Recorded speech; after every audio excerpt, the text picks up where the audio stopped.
eating something? No. Is it sensitive? Is it picking that up? Eating something on our podcast? I'm hungry. I have only had. It's bad audio. You can't. I've only had a Starbucks cheese Danish and Elena, strawberry it's acai only all like day. 15 minutes. Why is it picking it up? You can just hold on for a little bit, I think. Now I'm just gonna starve, I guess. Hi guys. Well, I wasn't hearing like. Wow, you're cutting out. That's excellent way to start everything. That's just Discord. Don't worry. I wasn't hearing like chewing or anything. I was just hearing that you had food in your mouth while you were talking. Oh. See, I was concerned about ASMR mukbang kind of noises. No. I was definitely talking with my mouth full. That's what I worry, because I would have cut out any of those horrendous sounds if they did make it into the podcast, but I definitely can't. If you're talking, well, I would also not want to make you listen to those. What was that? Oh, I have a game. I'm introducing. Hold on. Okay. I have to have a drink, Andrew. I've only had a strawberry acai today. This is my life now. It's just What's your game? Every single. Oh, I wanted to introduce this new incredible segment where we start the episode by playing a fun game. Because I talked to Luke. I was talking to Luke for a few nights ago, and I brought up this little game, and then I had him give his response to it, and then I was like, I'm gonna make Elena do this during the podcast. And oh, good. So it's mostly just like a question, like for you. If you could genetically engineer any fruit or veggie of your choice, and it could be literally whatever you want, but I guess, keeping in mind that you're using it for the sake of eating, what would you make?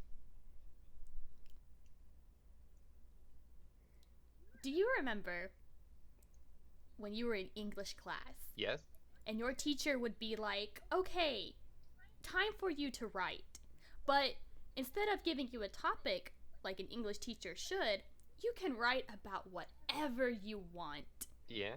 And it was like harder to write because there was like no limitations. Well, this one's it has to be a fruit or a veggie, but it can be basically, just like, mostly what this boils down to is like, if you had like a thought in your mind at some point of like, God, I wish that apples were sweeter, then this would be your moment to like finally get it off your chest. Like, I want sweeter apples. But again, this is up. I can give you a little bit of time to think about it while I announce what mine and Luke's was, because I have his too. You're gonna have to like edit out Luke's name and then like put GG Bite. No, he doesn't care. Have you asked him that? I mean, well, if you hadn't mentioned that he is our good friend Gigi Bite, then it wouldn't have mattered, because it could have just been an independent. Well, then our audience would have no context for he could have just naming an individual. Yeah, I'm allowed to talk about my friend. But isn't it a fun tidbit that we just like have casual conversation with our good friend Gigi Bite, who does the beginning, middle, and intro. You know what? Damn it. And whatever. Nope, that's it. Podcast no, over. I say his name over the stream every goddamn day that we do it, so I don't think it matters. I would want a watermelon that's just is a little bit more, you know? You know like, what? I totally understand what you mean by that. Like, you chew watermelon gum and you're like, oh, this is too much artificial watermelon flavor.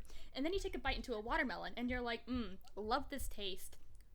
Wish it were just a little bit more. So like a nice in between of like artificial watermelon flavor and actual watermelon. Also, I wish it weren't so watery. I don't like watery watermelon. Yeah, that makes sense. I was more thinking in the sense of like, when I eat a watermelon, it kind of feels like there's nothing there. It kind of See, I love watermelon though, so there is something there for me to love, right? Like, it kind of just feels like, because it's just like too frail. Like, I wanted to give that some real heft. But I'll say Luke's first, because I would say out of the two of ours, mine is probably the more cursed of the options, but I do genuinely want mine. But I'll mention Luke's because this is the one that he came up with on the spot. He said that he would create a line, like a brand series of grapes that all taste like different foods because he apparently has tried that one funny grape that they made that tastes like cotton candy, and he said it was the best thing he ever had, and he wants more of that, just grapes that taste like other food, So he wants Willy Wonka's 5-course meal gum, but like as a but grape, as grapes. as various different grapes. Just Like you get like a whole bunch, and like you just like slowly go through. Are you gonna start with dessert? Are you gonna start with not what you start with, the appetizer? Fuck, it's not my day, Andrew. whatever. It's just not my day. And then mine, this one might be, I depending on any person listening or you particularly individual taste in food, this one might be a bit cursed. I decided on wide cucumber. I want Please elaborate. the cucumber, but it's like bigger, wider, like just kind of like all around, like a bigger like circumference of it. Not round. I mean round in the sense of like it's still a long cucumber. I just want it to be thicker, I guess. I just kind of wanted to avoid using that that You adjective. realize how this sounds, right, Andrew? Well, You have to be fully aware of what this sounds well, like. so okay, so allow me to continue. I don't really Uh-huh. give a shit about cucumber. Like I've never really enjoyed the taste of cucumber at all. I'm sure that some people would be like, "Oh fuck yeah, bigger cucumber. I love that on my salads." And they would be on board for that reason. My reason for bigger cucumber is I want to anytime I have a burger, I can just get like a patty-sized slice of pickle. Oh. Like I don't give a shit about having like 3 or 4 pickles layered throughout. Like I want one big one. I understand. You know what? I understand that plight. Uh and that was I thought about that when I was like making a burger like a few nights ago, and I was like I will ask my friends about this, and then I asked Luke about it because he was the next person I talked to, and now I've asked you, and I will continue this trend with everyone I know.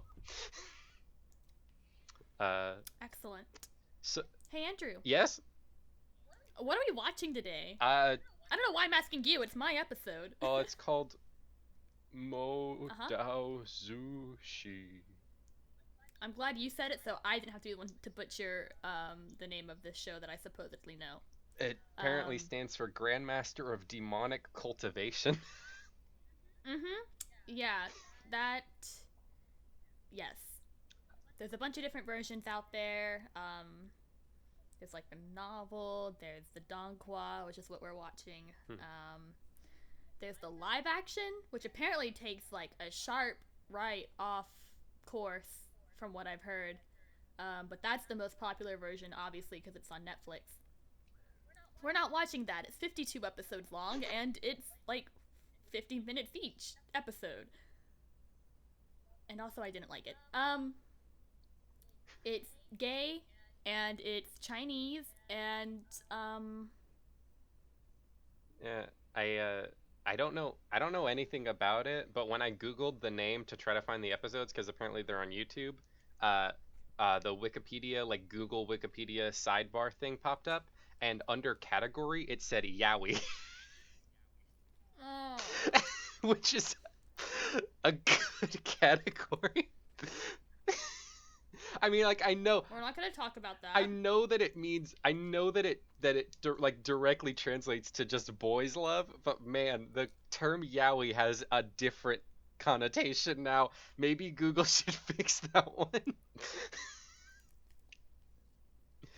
Yeah. uh I did, so I'm on the Wikipedia. I'm not gonna spoil it, and I don't think I could honestly. This show looks like a lot goes on, so I don't have no A lot, a lot goes on. um it but I can do my incredible bit where I say it is a Doghua series Donghua. Donghua series based on the novel of the same name written by Mo Zhang Tongxi Shu.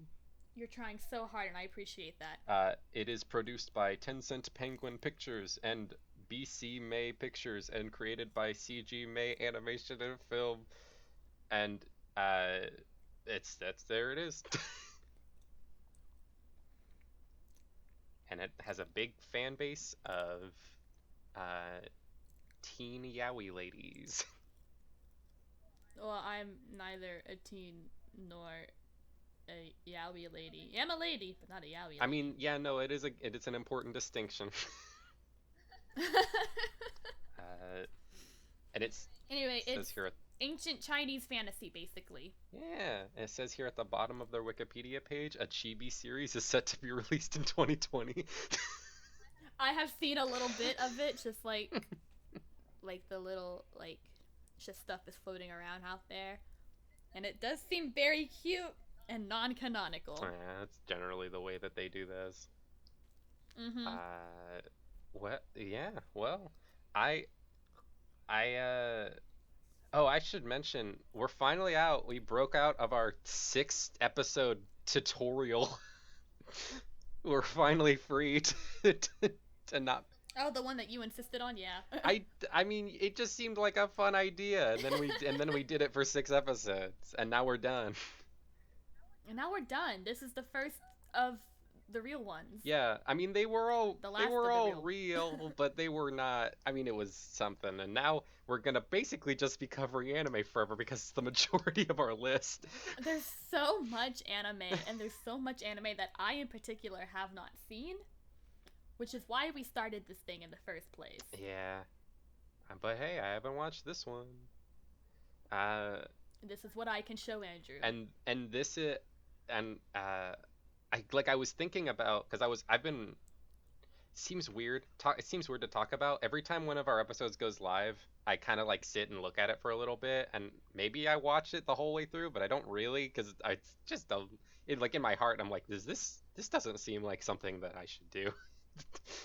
You're allowed to watch your own shit. It just seems weird, just kind of in general, but I do get to like reflect on things that we've said and done in previous episodes, and one of the things that I remember, I was trying to start that funny bit where I try to talk about what the show is before I've seen it, but this one would be incredibly difficult because I have no clue. I could not come up with a plot about it, because the only thing I know about it is the gay, but that doesn't mean anything. And it's fantasy. They have swords, but that doesn't like I think of swords, and then my first thought is like, is it like action, like they do fights? It's entirely possible there's no fights. I have no clue. But they do have swords. But they do have swords. Like sometimes people just have swords, and it's like a political show.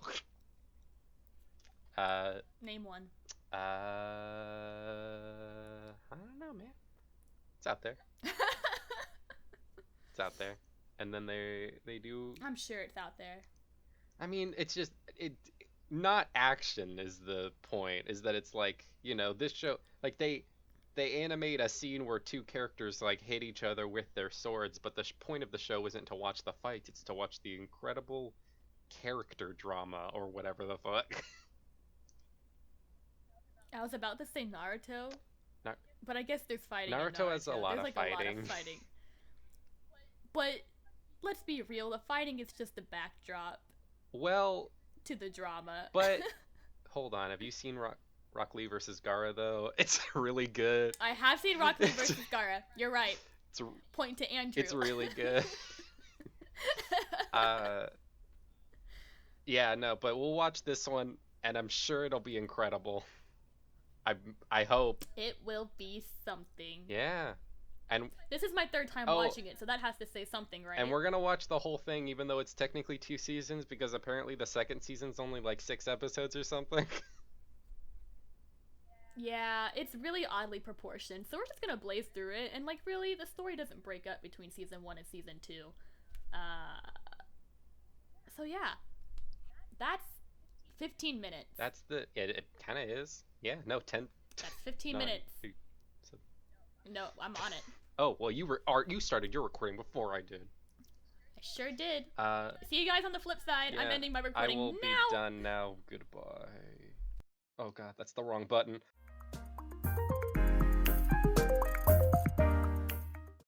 I don't know anything about this show. You just watched it. I just watched it and I still barely know what happened. That is valid. As much content as the Donghua has, I still don't know if I'm pronouncing that right, but I don't have It sounds anyone right. who speaks Chinese It sounds to right. run that by, so I'm gonna assume it's correct until told otherwise. It sounds right. It doesn't go into much, despite how much content there is. It's very strange because you see things through characters' point of view, but they don't have like a lot of cartoons have like these moments where like you see like or like where they say something and it's got that echo effect, so you know it's in their head. Oh, yes. Modazushi doesn't do that. They did it And it once. probably should. Did they really? There was Oh no, they do it with Wei Wuxian when he's like strategizing. Yeah, they did it. I noticed it one time at like the very end. I was like, this is the first time they've ever done an echo Yes. effect. Like every so often when Wei Wuxian is fighting, they'll do it. But it's never to like be introspective. It's like for you know? The only time I actively noticed the echo effect was towards the end when he found Lanjan. What's his actual fucking name? I mean, Lanjan is his given name. His courtesy name is Lan Wenji. That's it. That's the one I want to call him because I'm not close enough to this man to call him. He found Lan Wangji taking a bath, and he was thinking to himself like, "Oh, whipping scars. I wonder who this is." Oh yeah, they do it there. That's the only time I remember it being, but I'm sure it was in more places. I if if you're a hey podcast listeners, if you're an Elena fan, rejoice. This is her episode. I have nothing to say. I have a few things, but those can be brought up at any point, and I'm sure. And also, if you're not an Elena fan, then what the fuck are you doing with your life? If you're not an Elena fan, get out. Get out. We only accept me stands here. So yeah, Murazushi. What did you think overall? Like, all critiques aside, because we have many critiques. There are a lot of critiques, despite how much I love the show. I think that it was a very like there was a lot of shit that happened, and it overall was an enjoyable experience. But I mentioned it while we were watching. If I was not doing this as like an event or just with you or anyone else who would be a fan, I don't like I would have maybe gotten to like episode like 5 and then I would have been like, this, I'm done with this. That is, yeah. I don't know how I stuck it out. I discovered this through an artist I followed on Twitter, and they kept liking. I'm not gonna go into that. I would just. It was just an AU that I found really cute, and I was like, I want to know the original. That was so I persevered. That was something I did want to ask. Because I don't. You watched this all on your own the first time, so what if you can go back to those dark ages and remember what your first impressions of this show was? I'd love to hear that. Okay, so my first impression was through art. It was not through the show itself. Mm-hmm. And it was simply that Lan Wenji and Wei Wuxian were really fucking pretty. They are. I mean, they are. They're so pretty. But the particular thing that I saw them in, like I said, was an alternate universe thing going on Twitter. Which was literally just like a K-pop idol AU. That's. I know. In which Wei Wuxian was the makeup artist, and Lan Wenji was, the idol. Anyway, I should probably find that Twitter handle throughout since I'm mentioning them. Don't worry about it. We can edit it and post if it's really a big deal. I think it's at LWJ_TWT. Like maybe. I don't. Long One G? Yeah, like Long G Okay. Twitter. Yeah, literally just that, but Okay. because it's all shortened. Okay. Anyway. um no, I don't like I have a lot of like independent thoughts Mhm. but those are mostly like critiques. Like I don't have like a an impression of the show as a whole. I thought that it was funny. The action scenes were certainly cool, and the animation overall was pretty decent. There were a few times where I was like, this is weird, Yeah. but I I don't know. The I do Cornetto think ads were funny. those are so good. I do think overall, it does kind of just seem like the show at points is solely to show off someone's animation skills because the backgrounds and the like. I know you mentioned a complaint, or you mentioned something about not liking the color palette that they've chosen. It was so dark. The whole show was so dark. I loved it. I thought it was gorgeous. Um, but there were a lot of scenes that take place at night. Yeah, I mean, like when it was brighter out, it was definitely better, but there was like a lot of dark, and like coupled with some of the other aspects of the show, my eyes got so tired so quickly. Um, Do you want to go into your I want to talk screen ratio? I want to talk about very briefly because it's nothing.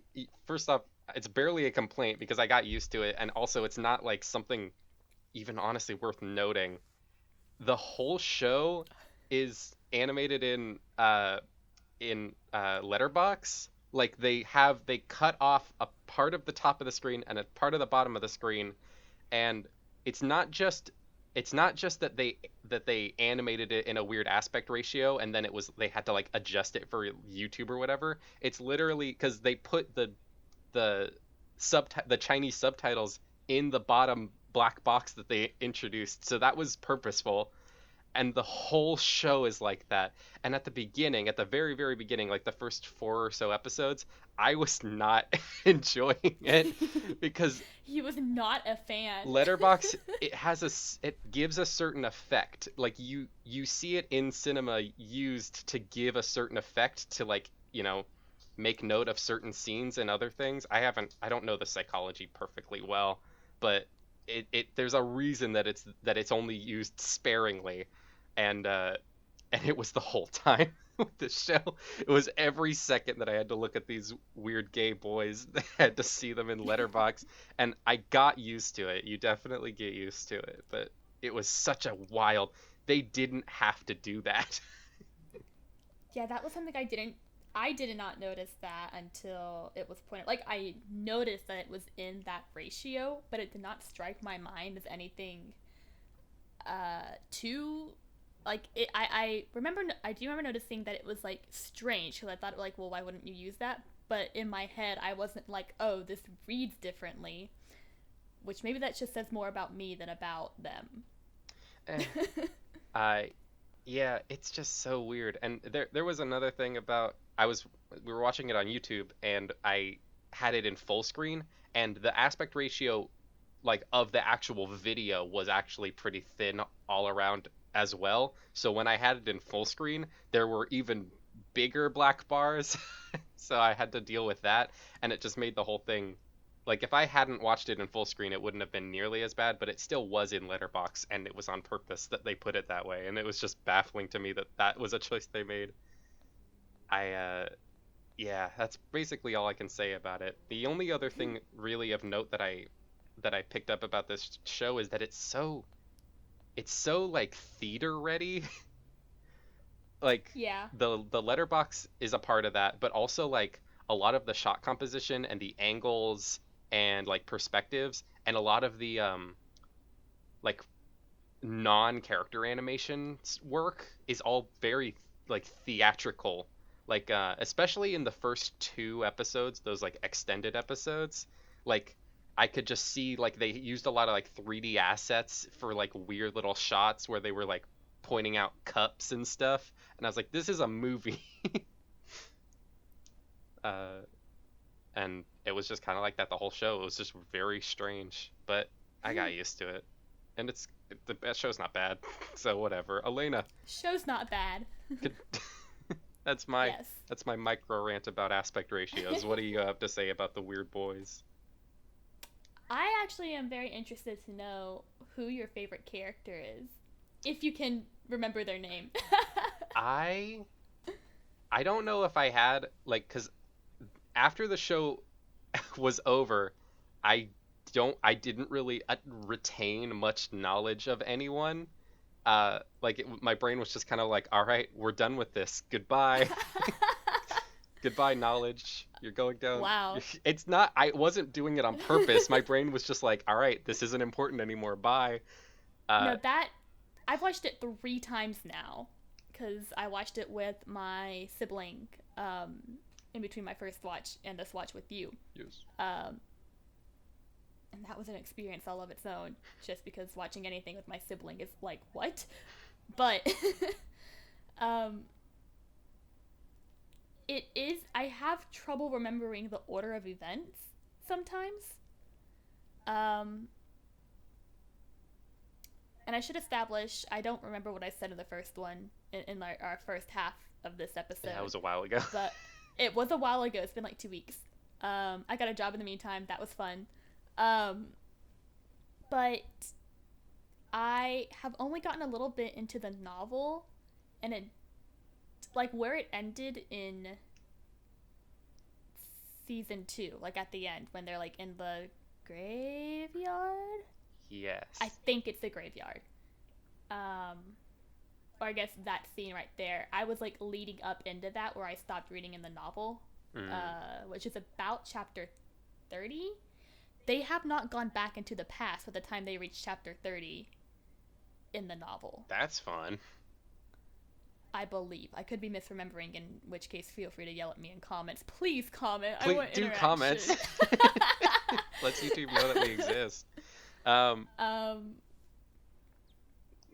But it starts off with that same kind of like, oh, did you hear the Yiling patriarch is dead?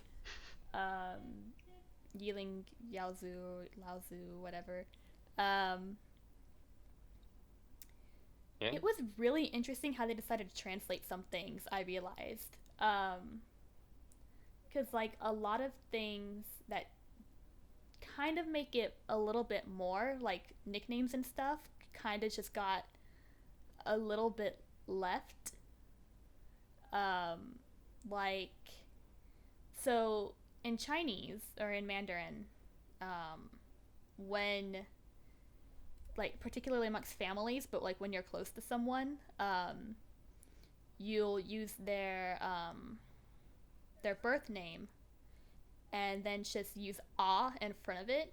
So like Yan Li, whenever she's addressing Zhang Chang or Wei Wuxian, she'll say Ah Chang or Ah Ying. And they just don't translate that. Like, she's just like, she'll say Ah Ying, and they'll just say Wei Wuxian in the subtitles, and I'm like, okay. Yeah, I mean, I guess it would have made more sense if they translated it to like brother, but it's there's not English Yeah. doesn't have that shit, so it's so hard. That, yeah. Uh, English isn't a very affectionate language in comparison to a lot of other languages. yeah, like I guess maybe they could have like made up a nickname for him that she. Or they could have just said Ah Ying. Like, I think Yeah. people have with the context, people would have the realization to be like, oh, this is like a familial kind of a thing. So I'm really passionate about languages. That really makes sense. I find them so cool. I wanted to go back. You asked about favorite character, and Yes. I And you yeah, didn't so, answer. Yeah, so I didn't like. I feel like the character. Like, I don't have a favorite because I don't really. It's just so. It's just I don't know how else to explain it. It's just I don't think about anyone and be like that's number one. But I definitely do like the characters more. Like the ones that were developed, I guess. Like I know Makes sense. you mentioned that weird like guy who had like dark. It was like gray-green clothes or something, and he Did he have the fan? no, maybe he went to school with them. He had the fan. Yeah. You The mentioned head shaker. I have no context for anything. He's the one with the bird cage. Yes, him.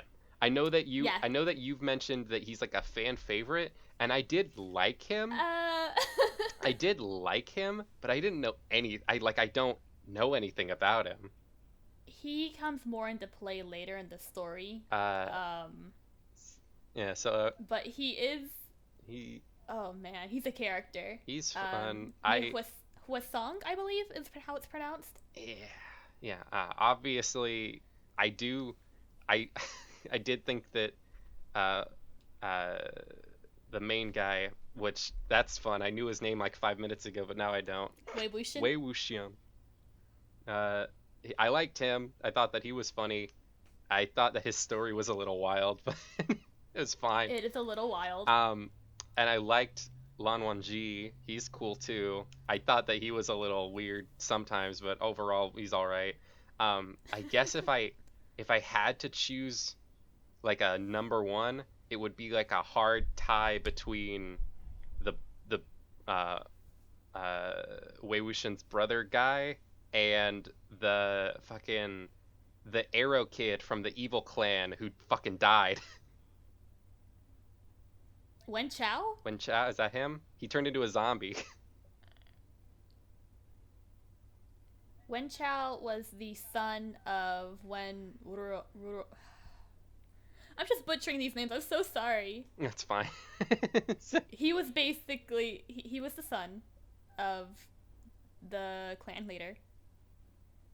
And then there was also the core crusher. Yeah. Oh, I'm at the kid who they introduced during the arrow tournament, who was like Wei Wuxian was like, oh, you're yeah, you were like, he was like, you're the best arrower in the whole world, probably behind me and my friend. No, we love Wen Ning. Yeah, no, I liked him. I was honestly like, I guess that can bleed into why I like, I could associate him as like a favorite character, because I genuinely, when they revealed that he was the zombie man that we had seen from the past, I was like, oh, that no. No, Wen Ning is definitely a fan favorite. I also liked his sister. I thought that she was cool. Yes. Wen King. King? It's a Q. Yeah, Q-U-I-N-G. no. So those two, and then Wei Wuxian's brother guy, because I just liked the little setup for his like very D&D-esque backstory of like his whole clan was like just killed and obliterated, and his mom was like, get out of here, and then like sacrifice yourself. By the way, maybe we don't need to talk about it for very long. Every single female character in this show sacrifices themselves. Yeah, every single female character. They kind of aren't great. Yan Li's great, but she is also the typical motherly sister. Wen King is great. We love her. But she's about it as far as like developed female characters. Even Ji Xuan. Is that the mom? Yeah, Ji Wan. She was cool at the end. She was fun. She was cool, but she wasn't really developed. No. Like all of her development happened like in her head. Yeah, it's I just like it literally like every single one like there was not a single female character that didn't die in like a sacrifice like I'm dying so that you can live kind of like moment. It's really it's all of them. Like there was like I guess technically Ji-won did she more sacrificed herself going down with her clan, and I do think that is important to acknowledge. Yes, but it was also But she did have her moment with John Chung. It was I believe one of the things that she mentioned was like she was sacrificing herself and her hello it's the good friend me. I'm editing right now, and to save myself just any amount of fucking embarrassment here, I wanted to make a little note that this little conversation that me and Elena had here, I was thinking of the wrong character. So we came to like a little disagreement about the ways that we decided of like, this character did this and this was their reasons. It's because I'm an idiot and the curse of me not knowing any of these stupid characters' names comes in full force here. So just wanted to make that a note for everyone. Thank you for listening, and also sorry about the beginning of the episode with all the mouth sounds. I couldn't do anything to get rid of those. Goodbye. Clan to protect Wei Wuxian because he saved them, and then she was like, "Well, no, not if we all die, then you didn't commit any crimes." Whatever. Wei Wuxian? Yeah, because right, didn't he? Oh, she loathed him until the end. I know, but wasn't it that he was getting a lot of he was getting a lot of shit for saving them, and then she was like, "Well, let's just all die for you." No, he was getting a lot of shit, and then she was like, "Why the fuck did you do that? You've completely you've drawn so much attention to our clan. What the hell?" But then the Wen woman pissed her off, and that was when she fought back. Yeah, but it's regardless not great. Yeah, but fine. I did have a question for you. Yes. Did you ever figure out, because you have the pieces, did you ever figure out how Lan Wangji recognized Wei Wuxian in Mo Xianyu's body? I just thought that it was really obvious. I just thought that he would have, like, literally the second that fucking whatever that dude's body's name is. Mo Xianyu? Yeah, the second that Wei Wuxian showed up in that guy's body, like, he was immediately fawning over him, and he was calling him Lanjan and a lot of other shit.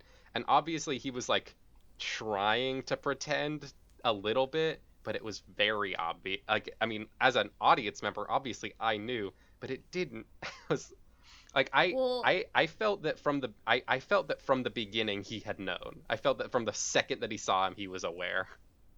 There's a very specific moment in which Lan Wangji is very obviously aware of the fact that Wei Wuxian has come back. Mm-hmm. Because I forget the time. The time between Wei Wuxian's death and his return is 16 years. It changes. Is it 16? 16 years? Okay, it's 13 in the novel, and I always get the two confused. I don't know why they made it longer. so that the kids that were born could be older, maybe. I think, well, maybe. But what was I saying? The moment that he realized, like a key moment of him realizing. Yeah. Oh, in between that time, we kind of get a little hint of it when Wei Wuxian goes missing the first time at the burial mounds before he comes back all demonic and shit. Yes. When Lan Wangji's brother reappears, and he's like, "So I hear that you've been playing Inquiry," which is a very specific tune that the Gusulan clan uses to commune with the spirits. That's their clan's whole thing, is that they use music to communicate with spirits. And he was looking for Wei Wuxian, and he never got a response, which is why he was so upset. During those 13 years, he also played to see if he could find Wei Wuxian's soul and didn't. Which means he couldn't reincarnate, I believe, is the thing. I don't know. I'm not going to speak like an authority on Chinese culture because I am not. I mean, obviously he figured it out before he invited him to the Cloud Temple, right? Mm-hmm. Yeah. So Yeah, no, there's a very specific moment, and I did not cry when I figured it out, but I did have a big oh moment. because yeah, because that one was definitely like he was like, all right, I'll take in the boy. He'll come to my house. Like he definitely, but the interactions that they had previous to that was like an hour at most. So he definitely knew it pretty much immediately. Yeah. Um. If you ever feel up to watching it again, I don't know. I guess I could also just tell you, but it's kind of fun to figure it out on your own. It's fine. Um. Well, that doesn't tell me if you want me to tell you or not. I don't. If you want to, feel free. I'm not. I don't think I'm gonna go watch it again. At least not on my own. uh, do you remember in the cave when? Also, for those of you who haven't figured out and didn't want to know yet, close your ears. Yeah.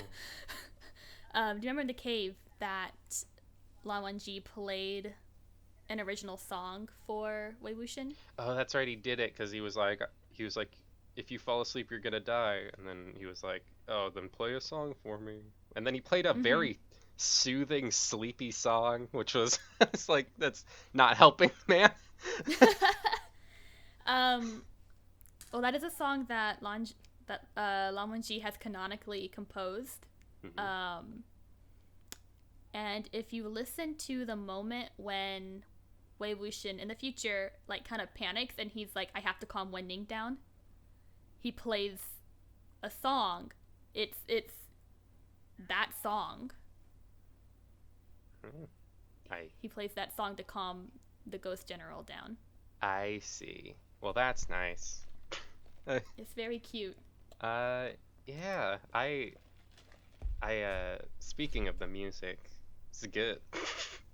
Music's good. Music's very good. I I commented it on it a lot while we were watching, but Mm-hmm. in this current at the time of recording, you know, like late summer 2020, uh, there's been a lot less anime being produced currently because of the coronavirus. Uh, and so the ones that there are, in my personal opinion, there aren't any good openings. I haven't watched every single fucking anime because I'm not like that. I just watch the ones that are interesting to me. But of those ones that are interesting, there's no good openings. All the songs are just, I mean, like they're fine songs, but they're not, the openings aren't good. And this show had a good opening, so it was helping me. It was helping me so much with that. You hear good music and you're like, yes. Finally, it's yeah, no, the first opening is definitely my favorite of the two, which I can't imagine is an unpopular opinion because the second one is just not as good. Like it doesn't have original animation in it. It doesn't have is a lot more obvious like motion tweening. It's not bad, but the first opening I liked. I liked the little symbolism of them fighting on the swords. Yeah. Yeah, the second opening doesn't have that shot specifically, and that just automatically ranks it below the first one. Uh, Because that's a good shot. eh. But yeah, no. So that's just they're good. And the songs are good, and I fucking loved. This is a thing I noticed a lot. Like I actively started paying attention to trying to like seeking this out like halfway through the show. They have like a little musical motif that's like a part of the opening that is like Mm-hmm. everywhere, and Yes. it's like four notes, and it's a very simple motif, but it's fucking everywhere. And they literally change it up into like so many different like instruments and like tempos and like they put it everywhere, but like they make it work, I think. You know, it's definitely really good, especially if it's only four notes. Like they can make it work. Mm-hmm.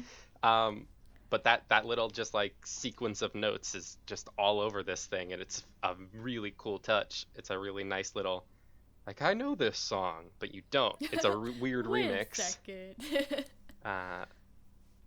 Uh, and that's it. That's the music. There's a yeah.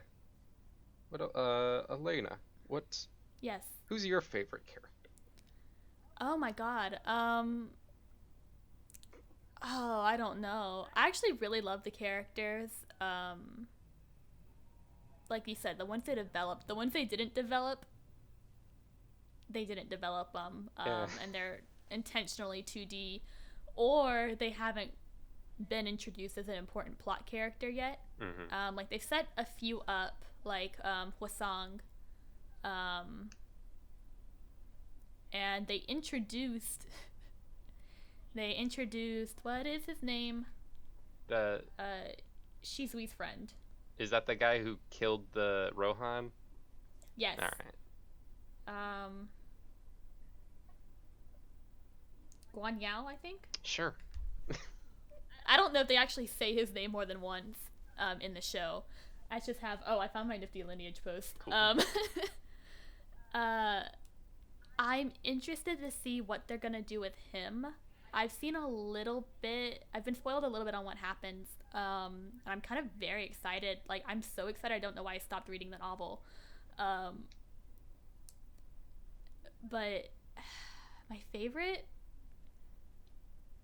I guess I'm gonna be basic and say Wei Wuxian. He is. I mean, he's not. He's a great boy. I love him so much.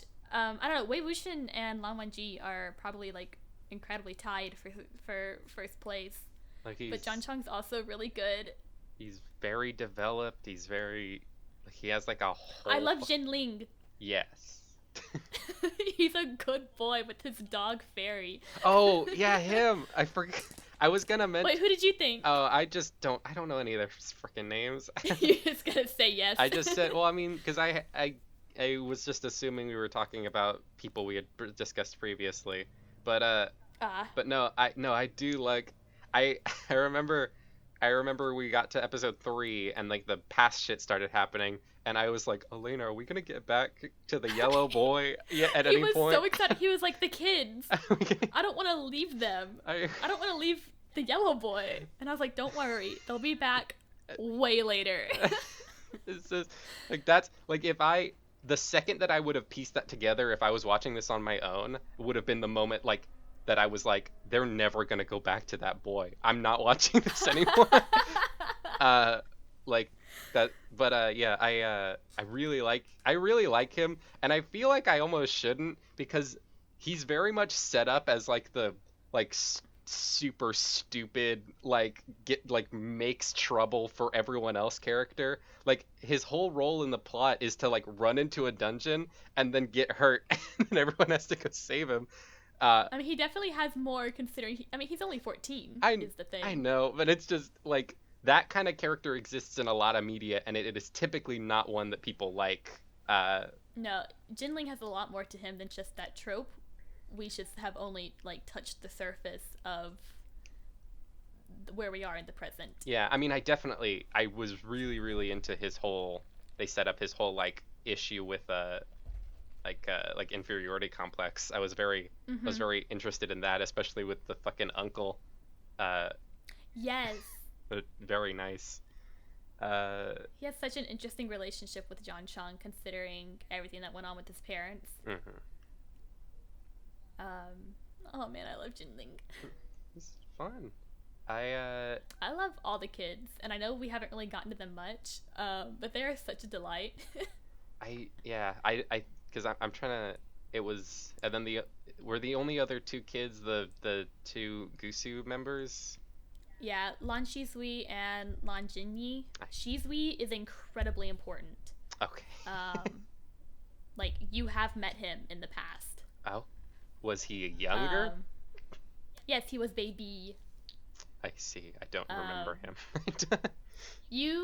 I'd be surprised if you did. He shows up in like one shot with Wei Wuxian. Nice. No, 2. But I'm not gonna tell you this one because I feel like the last one lacked the pizzazz that I wanted from it. I mean, it's it's just such a weird show. It does such a bunch of weird things. It's formatted very strangely. Like, because it is almost like a puzzle, because it gives you all the pieces at the beginning. And because like you also have all the pieces to figure out what I'm talking about with Shizui. Sure. who he's the leader of the two the Gusulan kids, the polite one. We love him. We love Jingi. When I first saw, because my only experience about this show before going into it was that the dark-haired guy and the guy in the white clothes dated or were going to date at some point, and so we start in the future, and I see the dark-haired man, and here he is, and then he goes into the temple, and I see two white clothes kids, and my first instinct is one of those is the guy, and this is the pairing. Oh. Like, that's just naturally, No. I had to assume that because those are the characters. Here they are. No. But then they introduced the more stuff. The more stuff. It's just such a, like, I'm like really, really trying to wrap my head around, like, like as a what happened. that, and just like overall, like what, like, was there anyone who was like on the writing team for the anime who was like, is there anything we can do to make this more digestible? It's not bad, but it's just, it is a lot. it's just it is a lot. There's a, I often find media that is stupid in the way that I end up doing media very enjoyable. Like, I'll watch, I'll go through some weird like science fiction series and be like, this is such a stupid, over the top, ridiculous concept, and I'm dying for it. Like, it's so incredible, like just some like super stupid, ridiculous like plot concept.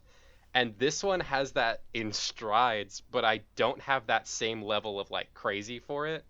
Like, if you would have told a younger me, like as like a little baby who's trying to figure out storytelling, like there's an anime that it starts in media res, with like introducing a billion characters, and then 3 episodes in, it forgets all of them and goes back to the past to do that for an entire season, I would have been like, that's incredible, show it to me right now. And yet but I've watched it now, and I don't have that same feeling. But it was still good. I mean, like, it was fine. Yeah, that's pretty much. I enjoyed it a lot. I watched it 3 times. But it is a lot. And like, I haven't had the strength to go further into the story than the Donghua has covered so far, aside from what I've been spoiled through like the fandom and such. Because I'm afraid of what more there is, because it's already so much. It's so I've had to do so much, just like sweeping of my YouTube recommended. I should have watched this in incognito. I really should have. Oops. Like, it's just, I'll like open up my YouTube recommended, and it'll be like, do you want to watch an AMV of the 2 boys kissing? And I'll say, no thank you, goodbye. They don't even kiss. Well, it's just fucking like fan art and shit. It's an AMV, they can do whatever they want. You're right. But it was really something that I had to like, after I was done, I was like, you know what, this is it happened first with fucking Half-Life VR AI, and decided I need to fix it again. I'm never watching series on YouTube not in incognito ever again. You've just like doomed your entire recommended. So it's just any final thoughts? Was there any standout moments?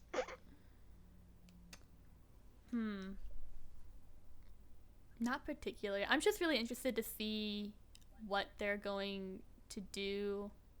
I want to know more about Mo Shan Yu, about the body before Wei Wuxian had it, and what his life was like. Because he had to have known how to do that in the first place. Like, he wasn't, like, he obviously isn't just like the crazy homosexual madman that Mm-hmm. they establish he is. Man, Which, by the way, the homophobia they introduce in like just the first 2 episodes and then kind of forget about it. it's I that reminded me of like, well, when we were still over in like episode 1 and 2 territory when we were watching it. I remember that they introduced such a cool concept, and then they just like resolved it, and I was like, oh, well, maybe another series will try to do that at some point, where Wei Wuxian gets brought back into this body and has no idea what he's supposed to do. Yeah, you mentioned that. Also, just like this like time limit with the scars being like, if I don't do what needs to be done, then I'm just like, I'm done for.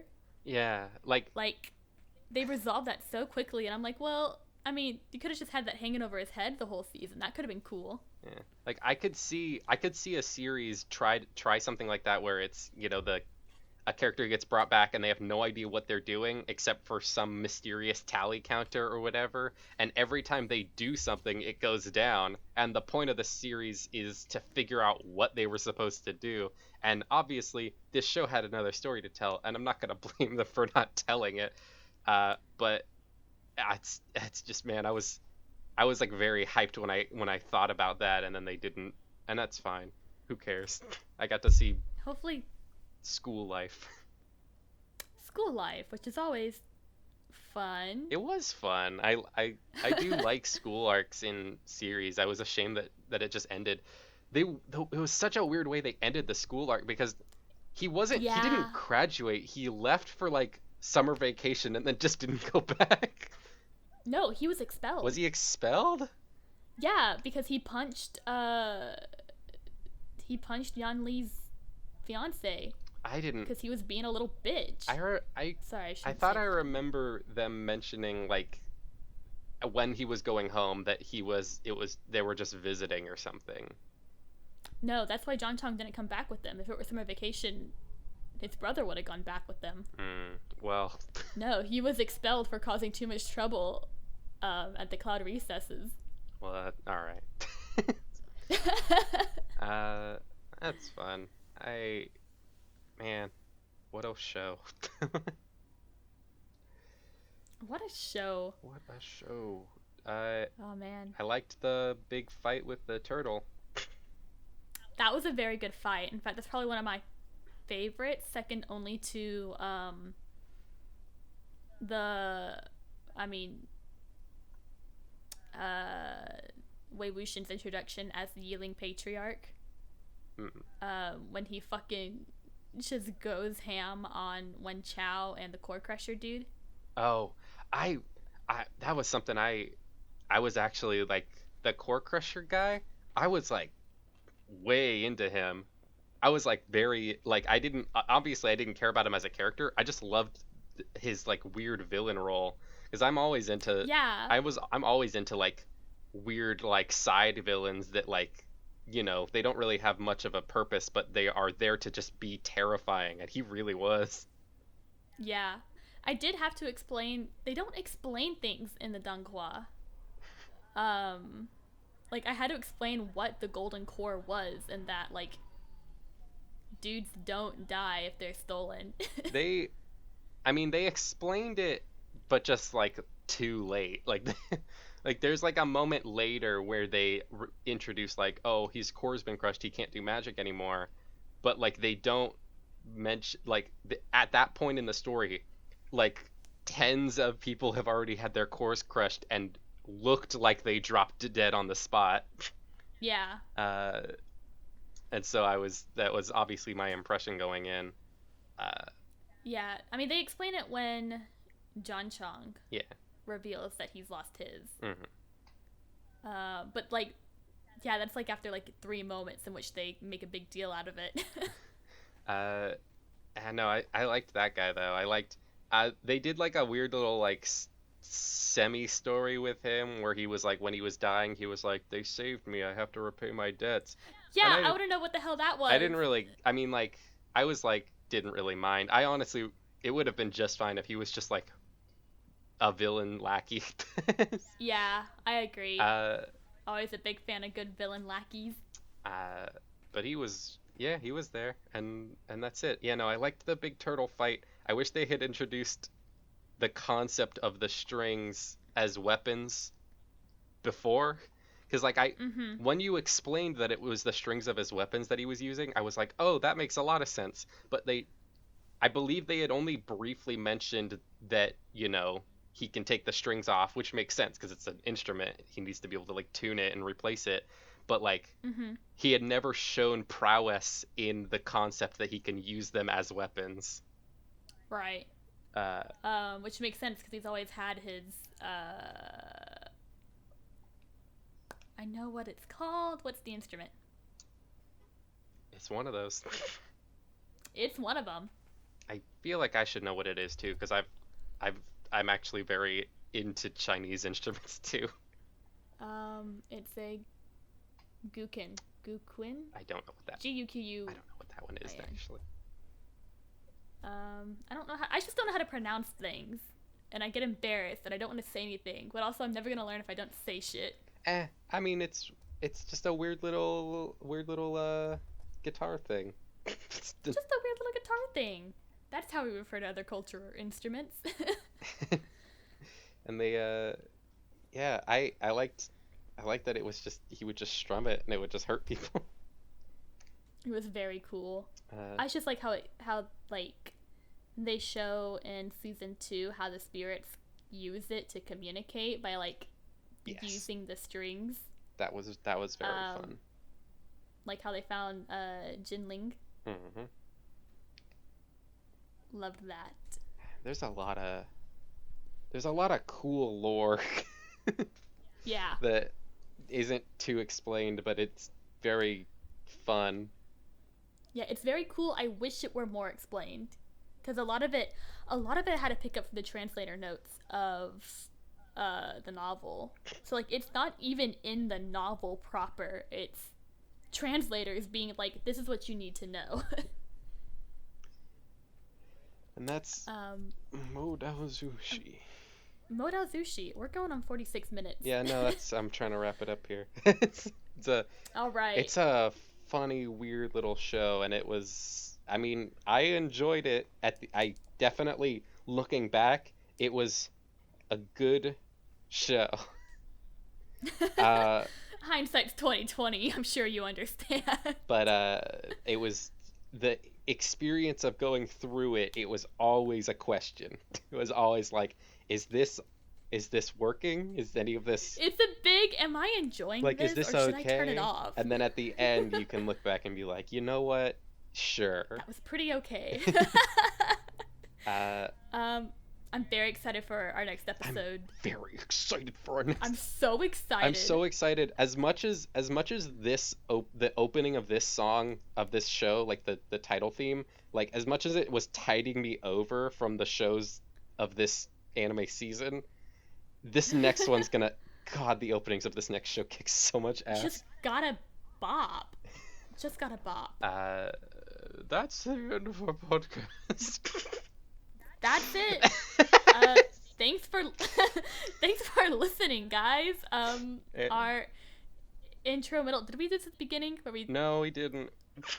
Our intro, middle, and ending music is Sparkling River. Is it Sparkling River? Sparkling River. Sparkling River, composed by our good friend Gigi Byte.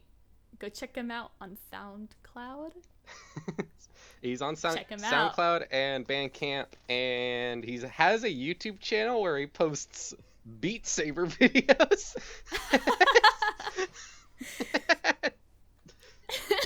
He's a man of many talents. And so thanks for watching. I forgot. Bye, guys. Yep. Bye. See y'all next time.